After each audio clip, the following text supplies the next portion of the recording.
Greetings, nerds. This is CNN Nerd. I'm your host, Sarah Belmont, and with me, as always, is our Mr. Producer, Will Polk. How are you doing tonight, Will? Doing very well, Sarah. How you doing? Doing fine. That's Just sitting back and enjoying the last few hours of being a 20-year-old, or yeah, in my 20s, I should say, as I exit one decade and start a new decade. So, yeah. yeah.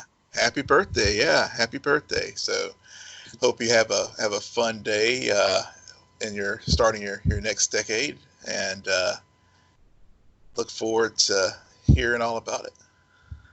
Oh, it's let's not do that. Yeah. Well, I know you're taking No, a day off tomorrow, so you no, just like, yeah, I'm not gonna yeah. do anything crazy. So don't leave this on a spoiler alert. Sarah didn't do anything for her birthday. Okay, awkward. Oh, man. All right. In other news, besides the fact that it's not my birthday, but pretty much my birthday, Disney Mulan will be PG-13, which makes it a rating. Is this the first PG-13? I'm Yeah, starting here. Yeah. yeah. It's like the first one for the live action films, the reboot. So, yeah. So it's we were wondering at some point would Disney ever do this, and here they are. They did it. It's a kind of a light week this week as far as news, but that was one of the ones that I know it was on our list of 2020 films that we were wanting to check out. So I added it to the rundown.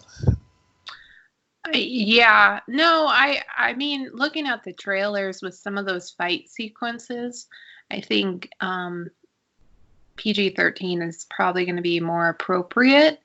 And I'm still curious about that movie and if what it does in the box office. In other Yeah, news, especially okay. now with Corona. Well, I was gonna say when you mentioned box office, I just had to think with the coronavirus. How that's going to impact this Chinese box office. I'm honestly a little bit surprised Disney hasn't pushed it off, but that virus may go on for a while, so they're just like, well, we'll just keep plans as they are. Yep, yep. CBS All Access expanding content called House of Brands, which will include Viacom properties like Nickelodeon, MTV, BET, Comedy Central, Smithsonian, and Paramount. Man, who cares? Well, It's interesting to me. Like, everyone is cutting the cord because I'm curious if these quote unquote brand packages will mhm, pay off because I know a lot of the main streaming devices like Hulu and Amazon, they allow you to add channels, right. but it's still customization to own preference. Like you were telling me you don't have HBO because for a while there, the shows that you normally watch or would want to watch, especially since you have fairly young kids, it's not really prime for you and your family. So Yeah. while I loved having HBO because a lot of my main shows are on that channel.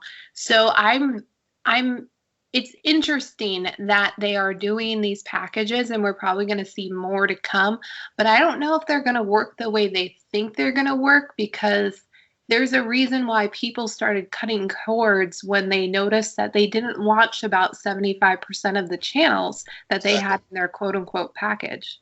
Exactly. And I know CBS All Access are trying, because of the new Warner Media, and again, you're talking about bundling it. It has all the uh, TBS, TNT, DC Universe, all those channels, in the new HBO Max package, and I guess they're doing this to try to be competitive with that new things that's coming up. And it does open up a pretty expansive catalog. But you're right. I mean, I still have cable, and still the vast majority of channels I don't watch. So yeah, so I don't know if with this new streaming model, it seems like they still haven't learned their lessons that from from cable, where people like what they like, and will probably not branch out beyond that. Right. Speaking about not learning lessons, let's get into this Arrowverse, okay? Because I thought it was really interesting this week, or at least Sunday night. I should say. Because Supergirl and Batwoman have been off for 2 weeks. And for some reason, I did not register that they aired part ones of part twos right before the hiatus. So you watch part one of them, Batwoman, was a great episode, and then Supergirl was kind of, in the middle. Yeah. And then we take a 2-week hiatus, and suddenly I'm just like, what? It's very interesting to me, the fact that both of these shows air on the same night, and they had that same kind of writing of an arc to be stretched across these 2 episodes. Mm-hmm. And I think arguably one of them paid off, and then one of them really suffered for it, which, I mean, lesson learned, Supergirl's scheduling has always been its primary issue. Right. Well, and also the episode of Supergirl, I feel like I've been there before with Wynn's story as far as his family. Thank you. That was I kept thinking about how much praise I gave Jeremy Jordan during part 1. And I had to take it all back when I was watching part 2, because he didn't do good. It was not good. It's like he knew there would be a break. So exactly. His big moment got broken into 2 halves. This got broken into 2 halves. He's like, wait a minute, this is like deja vu. I did all this stuff about Toyman in the past, and what more can I mine into this story? And so forced. Yeah. It didn't work. I mean, it really did not work at all. And they really had such a great concept in part 1 of this episode, with him coming back from the future as far as now in the Legion. And then we get this episode where it's just like, okay, I'm reconciling the Toyman father, and was it season 3, I think, or 4, but one of the before he left the but before he left the show to go back to Broadway, it was like I felt like we resolved this, and so that was definitely a very disappointing part of the episode, for certain. I mean, no, I completely agree with you. I really thought it was lame how at the end they were saying goodbye, and he had a statement about, you've given me a chance to make peace with my past, and now I'm no longer Computer Lab, I'm Toyman, the hero. And I'm just, that's something else. These shows, when will they realize their biggest competition is each other? And as viewers, majority of us probably watch at least one or multiple of these shows. So in our minds, we're constantly in a state of comparison, right? So it's not just that Supergirl deja vu of its own story arcs from seasons of old. It's more deja vu of things we probably have seen on The Flash. We've probably have seen on Arrow or Legends or Batwoman. And so they need to step up their game. And what's interesting about Supergirl is it really stepped it up last season. And for some reason, they just have not been able to find that same continuous and consistent momentum as before. Yeah, I think part of it is this over-reliance on techno-babble. Yes, good point. I mean, it just really falls flat, and it's not compelling. Like you said, season 4 of Supergirl was just it had heart, as far as it was very relevant because it was very topical, which I know some people rightly, some people were either like us turned on by that as far as, oh yeah, this is a great way to make the show relevant.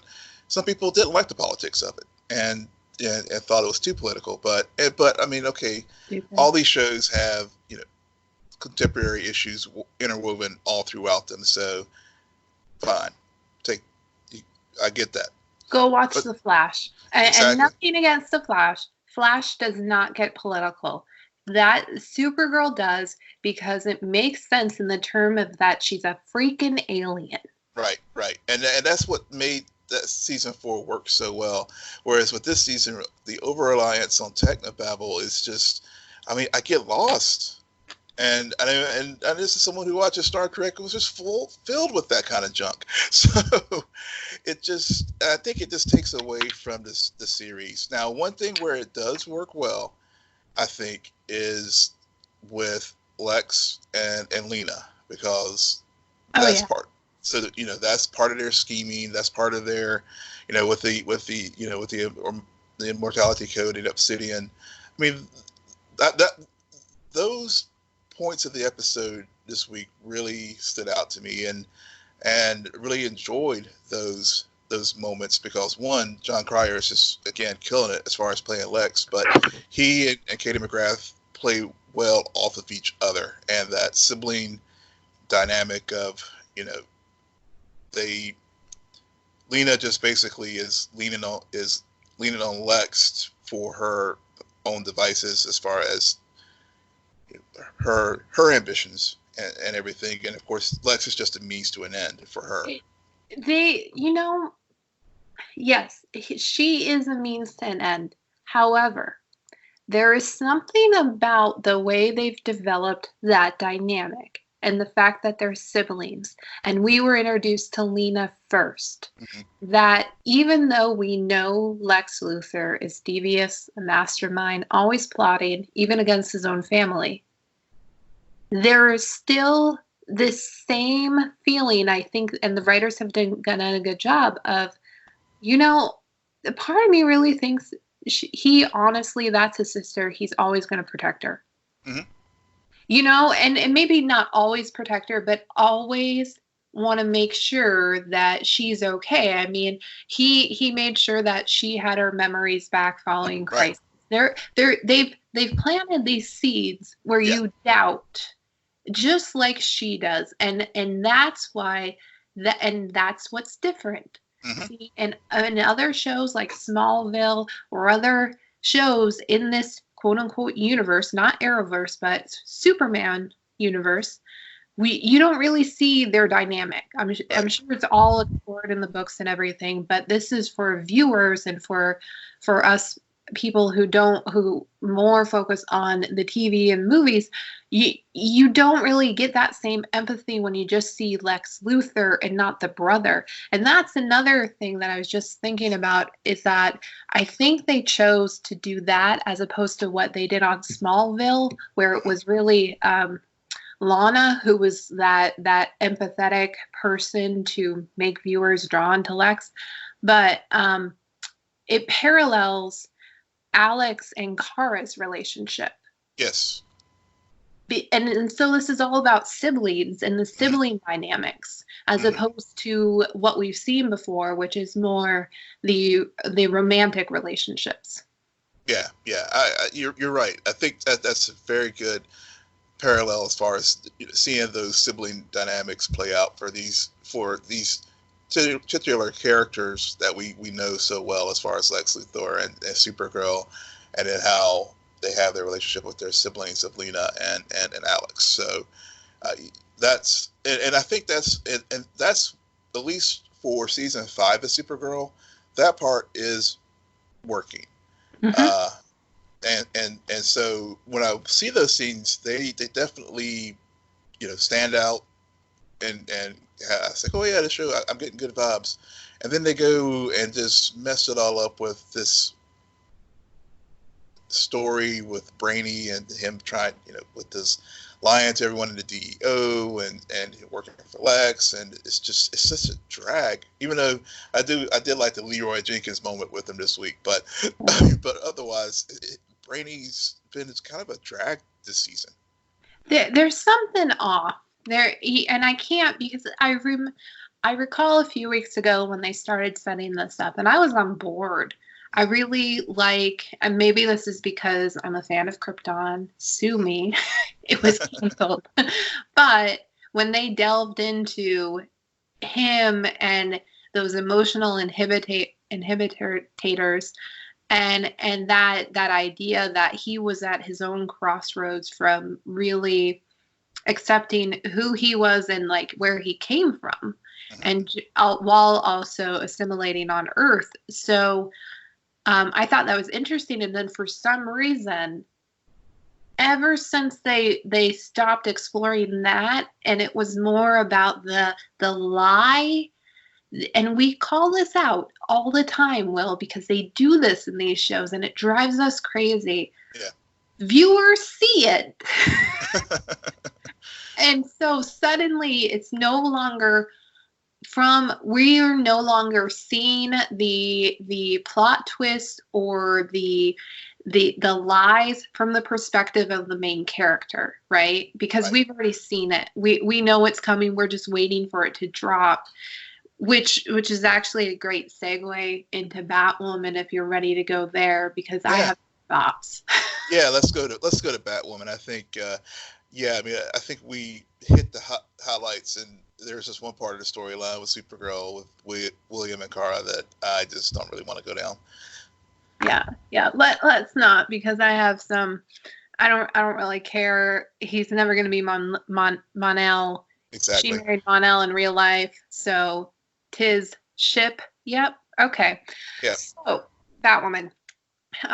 You, sir, should be ashamed of yourself, because you know better than to tweet something or direct message me something that will set off my senses about what's to come ahead, because I saw this whole episode planned out while I was watching, and it was really annoying to me. I saw everything as it was happening, and I'm just like, okay, it's not the worst episode of the season, but there's something, they did not do a good job about covering up all of the twists, and I would argue there was way too many twists towards the end. The last 15 minutes of it, it really drove me crazy, and I think they took the coward's way out. Really? Mm-hmm. Huh. See, wow. Okay, so we're gonna we have a point of disagreement here, because I felt that this was probably one of their strongest episodes this season. And I can completely understand why.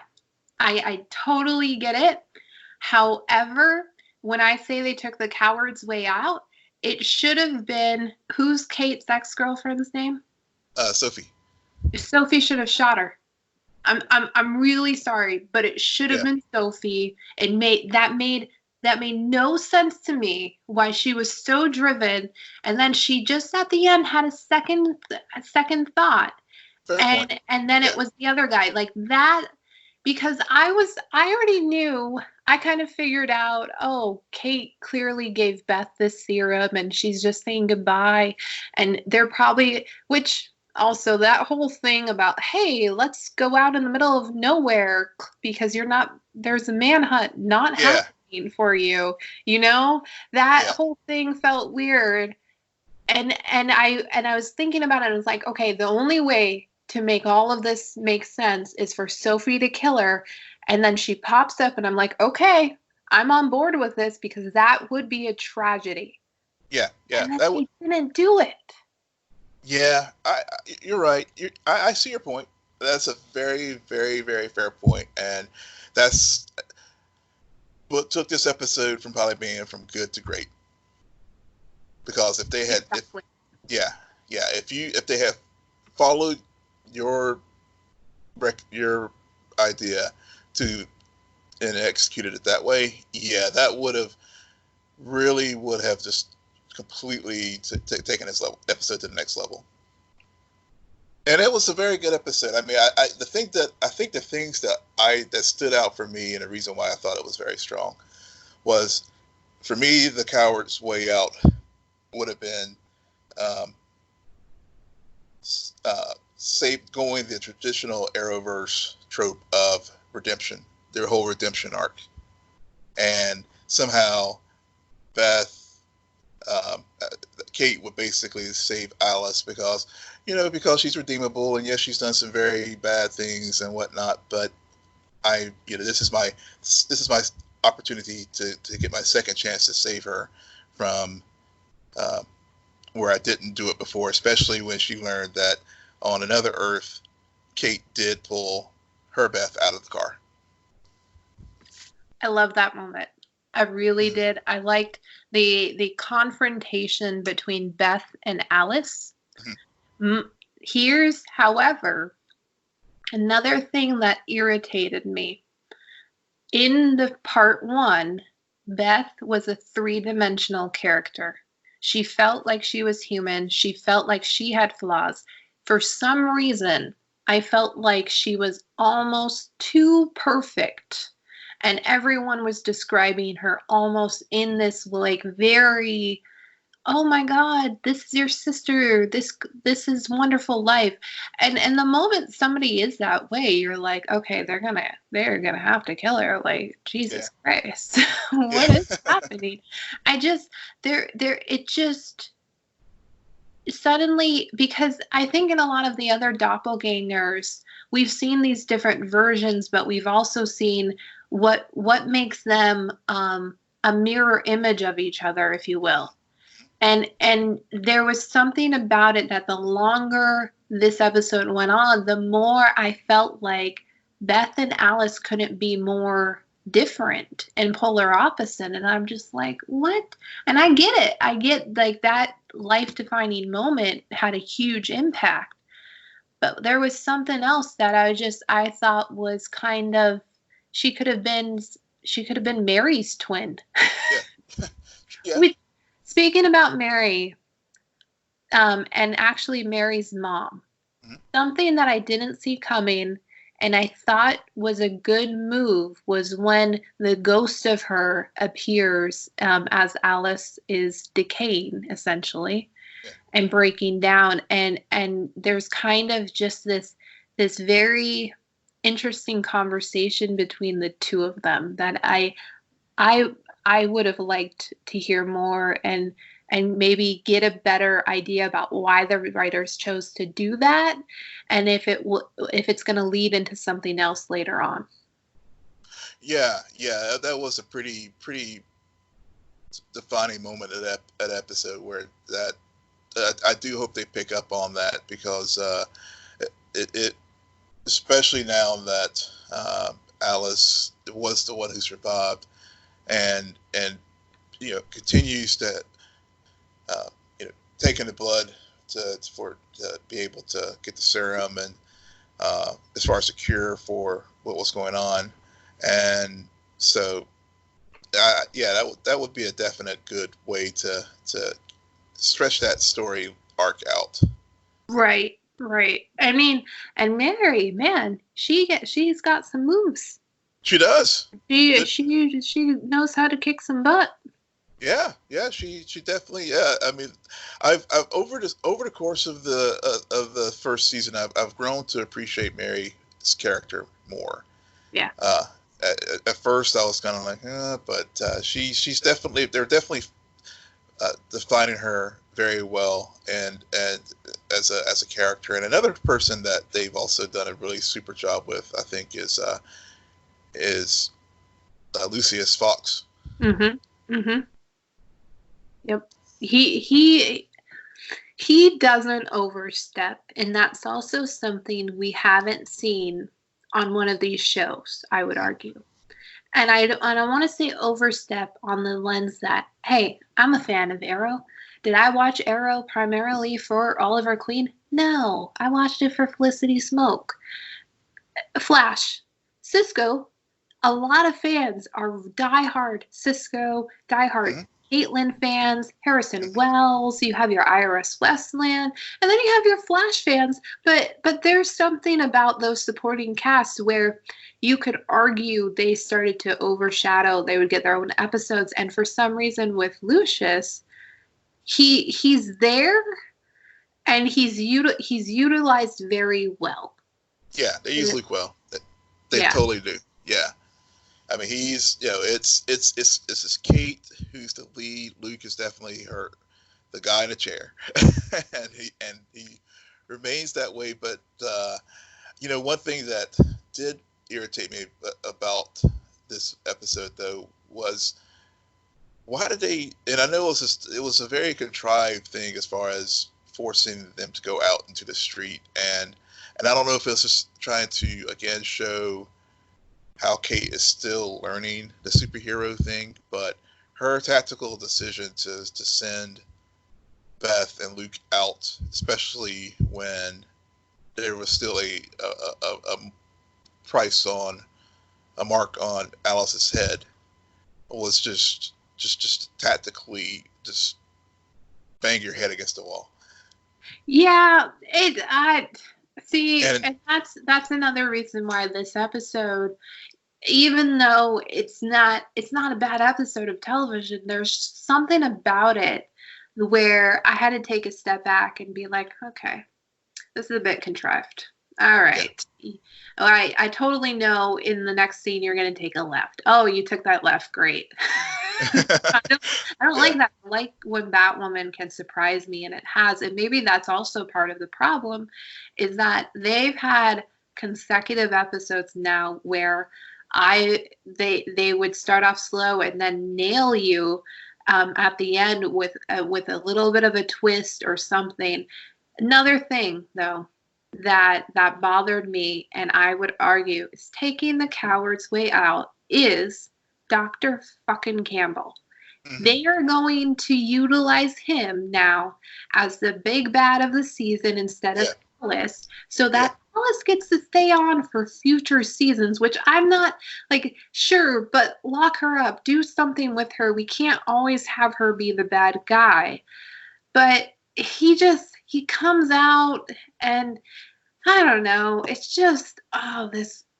And I knew it. I knew that as soon as they were talking to that plastic surgeon, I was like, he doesn't look like his father, but I bet you he's really the acting. I could just see through it. And so I don't like this whole Dr. Campbell thing. It makes sense, but it wouldn't be my preference. Yeah, the whole Dr. Campbell thing, it definitely did. It did go the route of okay, we have our baddie 1 and big baddie 2, and because one of the things we were very concerned about with Alice's storyline early on with this series was how they're going to carry this out for the full season. Right. And so I think they had. So I guess this is the way they will do it, and continue this character. She into subsequent seasons. Maybe she's not a regular. Maybe she's reoccurring bad guy that will show up. But so I see why see where they're added him into this, and also giving greater depth as far as the tragedy of Alice and Kate with what happened. So I see where they're coming from, but I completely agree with you that with again using him as the trigger man that kills Beth versus Sophie was a weak way out as far as the choice that Kate had to make, or as far as just the way the episode ended. Yeah, and it sucks because at the same time they made a real courageous choice halfway through when they said, no, we're going to give that serum an antidote to Beth and save her. And then you have Kate say goodbye to Alice and trying to reconcile that guilt that she's had her whole life, or not her whole life because she didn't know Alice was alive until fairly recently, but recently that guilt with now she had a choice and she chose one sister over the other sister. And I liked that. I liked that how that played out. But it just, there could have been a bigger impact. Yeah. And it was, yeah. I mean, it was a great. I mean, it did get me. I mean, I have to admit, even though I agree with you that it would have been better for Sophie to be the trigger person, but watching it real time and my gut reaction when that scene was played out, especially the way it was just so well shot and edited together. I think the editing really, they did a good, just from a technical standpoint, did just a great job of building that emotional back and forth, and Ruby really tapped into take Kate's despair and the scenes with Alice, and I guess making peace with the fact that Alice, because of Campbell and the mess that with Mouse and everything, she didn't have the opportunities that Beth did on her Earth, but. Right.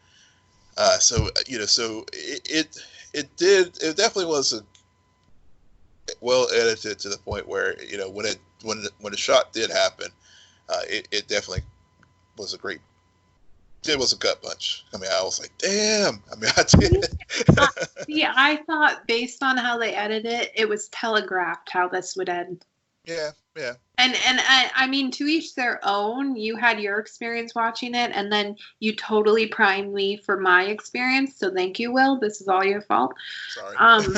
But there was something about it where because I think I'm almost trained. If you prolong that goodbye scene, oh, something's going to happen. Oh, they're getting away. Oh, they're happy. Oh, there's Sophie.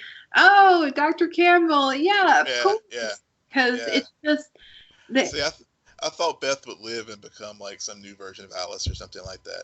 Which, it's exactly what you're supposed to think. And I had my thoughts too, because I wanted to be wrong. I wanted to see that launch off the second half, because that wouldn't have been a straight happy ending, considering she still is Alice. Like Beth and Alice, they're one and of the same, and they're viewed as the same. How do you explain that to people, right?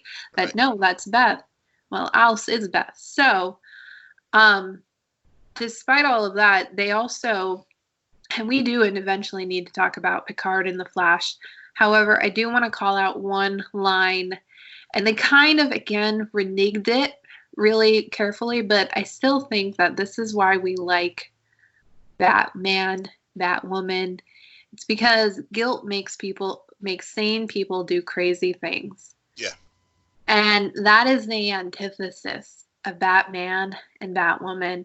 And even though only one of Kate's parents died, her sister technically did die and is someone else now, and trying to deal with that. I'm sure in later seasons there's going to be an exploration about Kate and her mother, which will be fascinating. But that's another thing they're doing very well, and they did very well on Supergirl. This character, it's not your normal version of the names we know and love. It's this other version, and so you want to pick up on the same themes, but also tell a new story, and they're doing that really well on Batwoman. Definitely. Meanwhile, in Central City, oh, Will.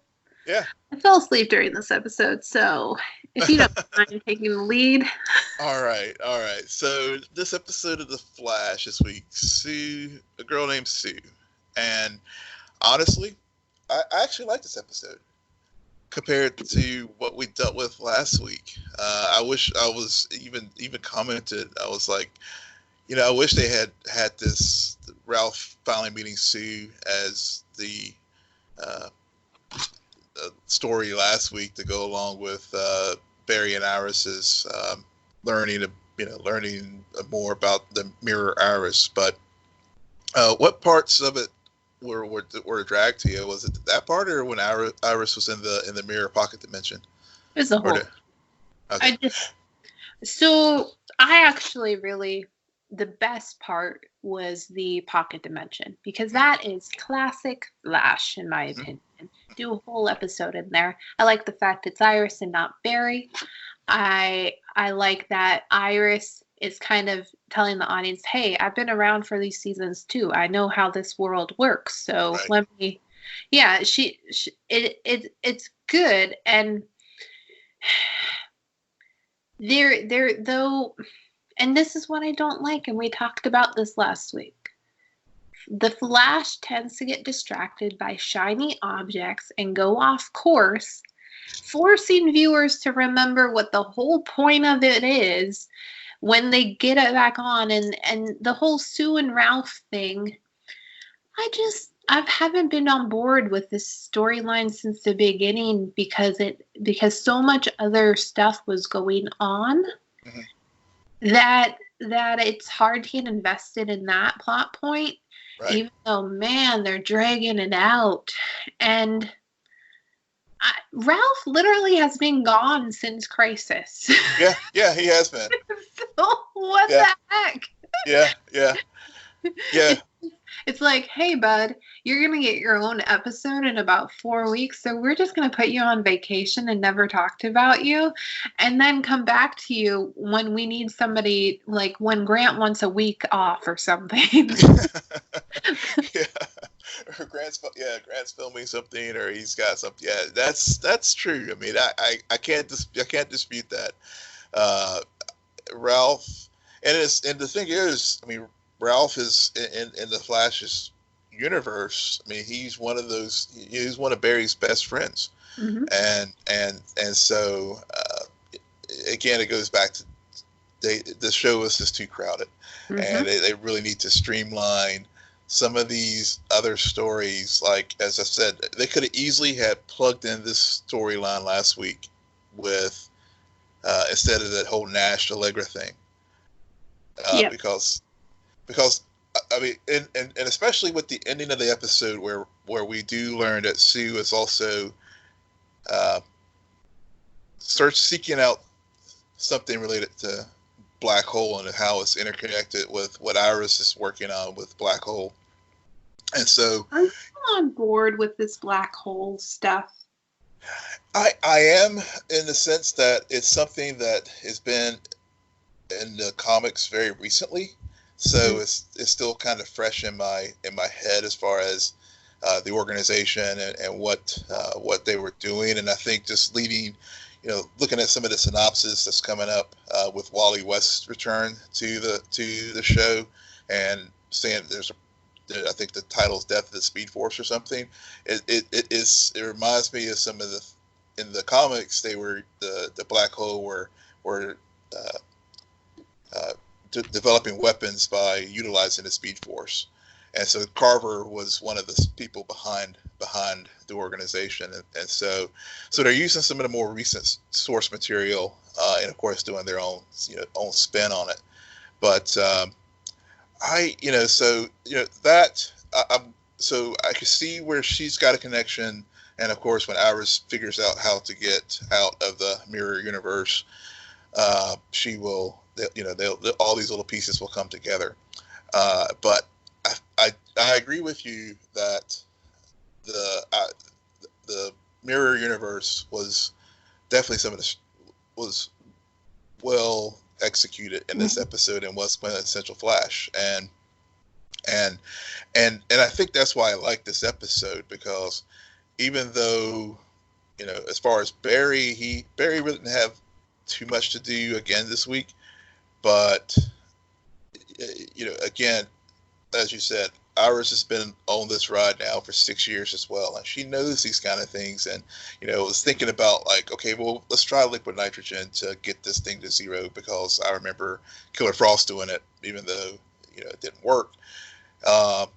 And it was a good way that they utilized that as far as shattering that mirror to basically reveal our new Mirror Master.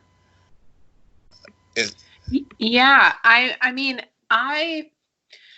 it's interesting. Thank you for bringing up the fact that the Black the black hole. That's what they're called. Yeah. The Whole of Black is based on current Flash comic storylines.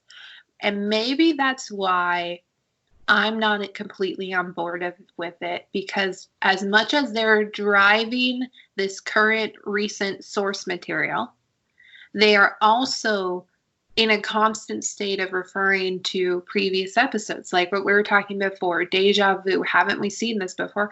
Well, yeah, we have, but remember, part B of this season, we kicked off with Cisco saying, you know what, guys, we're screwed because everyone we got rid of is back now in this new Earth Prime. Thank you, Crisis. Yeah. And so we are seeing the same, but they are changing it in a way.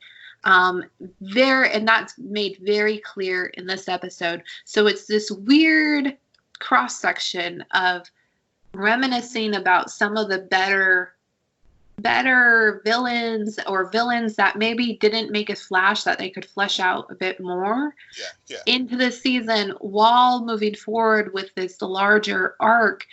And maybe it's also because, I'm sorry, for the last 5 or 6 years, I'm very used to one big bad. Mm-hmm. And we always criticize it. Grass is greener always on the other side, right? So I think it wasn't so bad having one bad guy. And meanwhile, I'm like, so blood work. What, did he go away in Crisis? Where is he? What was up with that? Granted, I didn't like the first half of the season when it basically turned into Walking Dead. So I don't know. It's just, I still think, like you said, that you were getting annoyed with all of the jargon on Supergirl. Some of this black hole jargon, they start talking about it and my ears just turn off. I don't know why. Yeah. It's fine. Things like that can turn off and take the viewer out of an episode, and it's totally understandable. And so, but you're right. I think with this show, it is kind of we're having to get used to a new narrative and a new structure with the Flash this year. But but you are correct that with post-Crisis, and Cisco created the book of all the new rogues gallery and bad guys. They are using this as an opportunity to flesh out, because before they did Sam Scudder, who was also a mirror master from before. I mean, there's been, I think, 2 or 3 different people who've used that moniker, and so this time they're actually using it, a new way, and of course they're doing a gender twist to it because it was Evan McCulloch in the comic instead of Eva. But it gives them a whole new lease on story, and like I said, I think it has great potential because with this mirror universe. Because one of the things about Iris that we're seeing is this just a sort of doppelganger, as far as just the Eva created or a evil Iris to come out, or is just like splitting Iris in half, that the side of her personality, that more aggressive and more decisive part of her, is out in the world with the Flash, while as the more compassionate and part of her is with Eva, because she was trying to help her get through her mental state as far as being stuck in this mirror universe for six years. Yeah, even though it's kind of cliche to have a storyline like this, like I have my doppelganger and I've been replaced, but I can't tell the people I care about.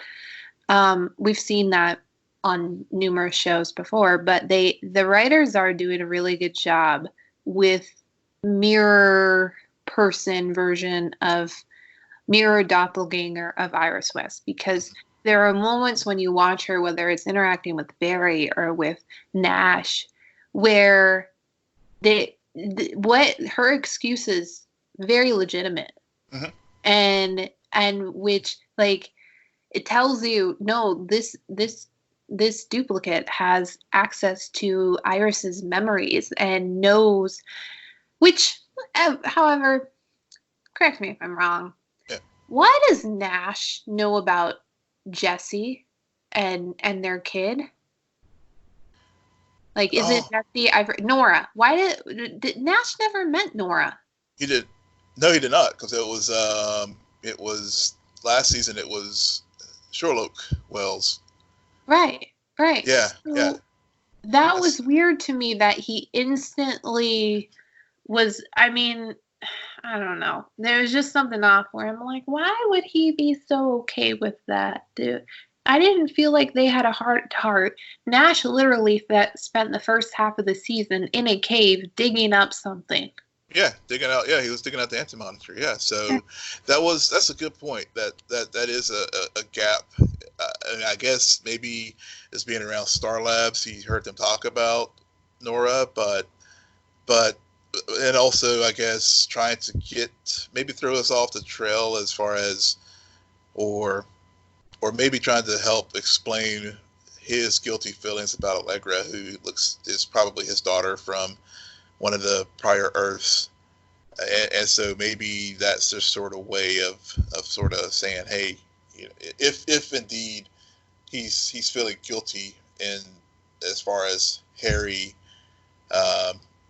being lost on Earth 2, and it's not being Thawne, that maybe that's how they're trying to justify that by them having that conversation.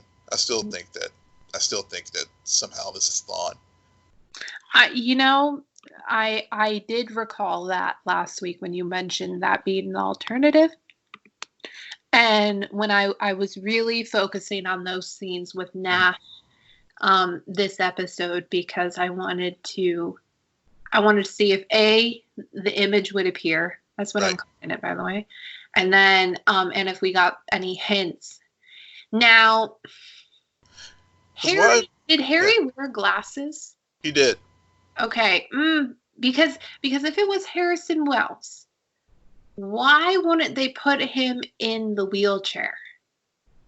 Yeah, but that's too fine a point on it, you know? If they do it that way, then it's like it takes away all the suspense.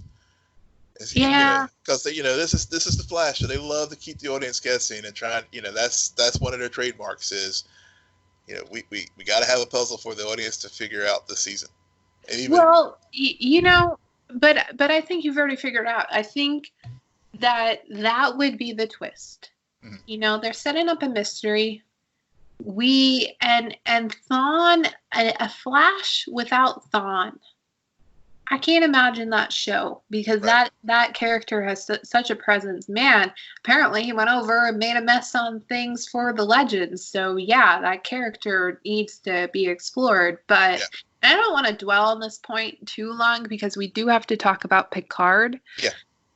But I do feel as if you figured it out, which makes this the fifth twist on the Flash that you have called out. Ruined for me and probably our listeners. I will. Okay.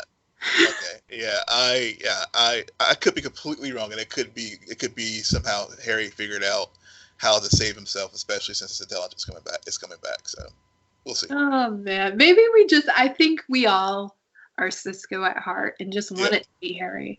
Yeah. But it's gonna be Thawne because Thawne is necessary for this show.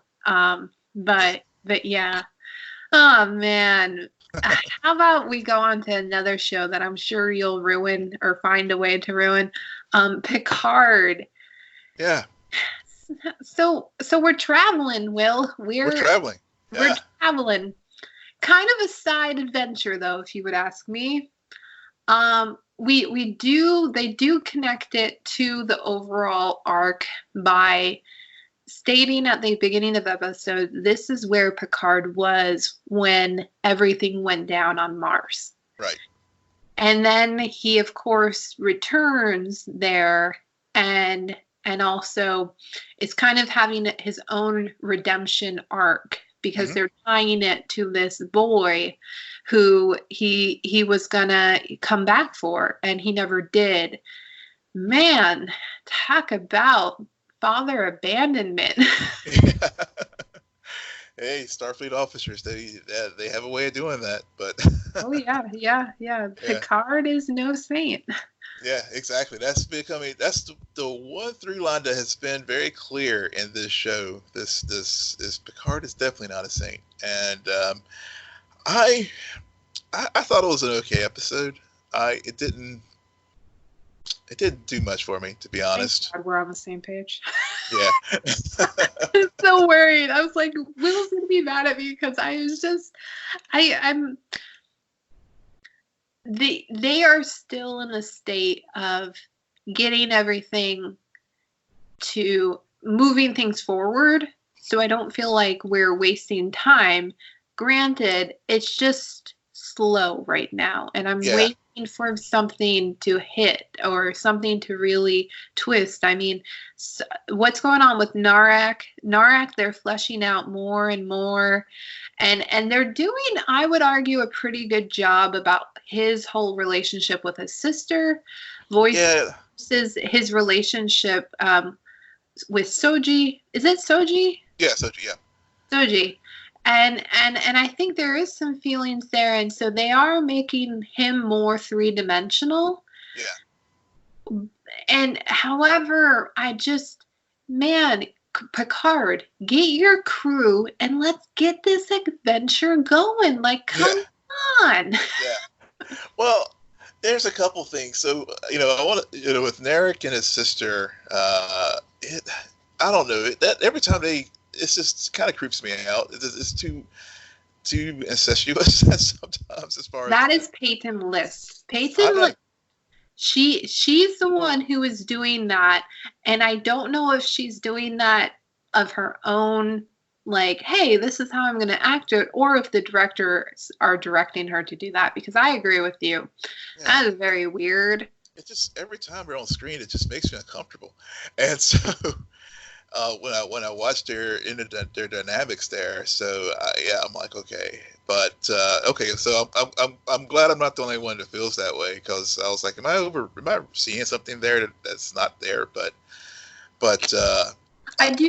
Another thing about Narek, though, and the one thing that I felt like we were getting momentum with was we finally get it. Okay, why he's going about Soji the way he is because he needs her to find the rest of them. Mm-hmm. And so, and for some reason, I mean, call me stupid, I don't know, I figured out so many episodes this week, so I screwed up on one. I did not see that coming. I didn't really get it. I didn't really get why he was after her. But it does feel as if the writers are also starting to create this idea that she is a ticking time bomb. Yeah. And I like that because it feeds off of the destroyer myth that we heard about last week. Yeah, that's definitely something that they are building there, and they clearly it gives a reason why the Zatvash wants her, and so all those things are coming together as far as that.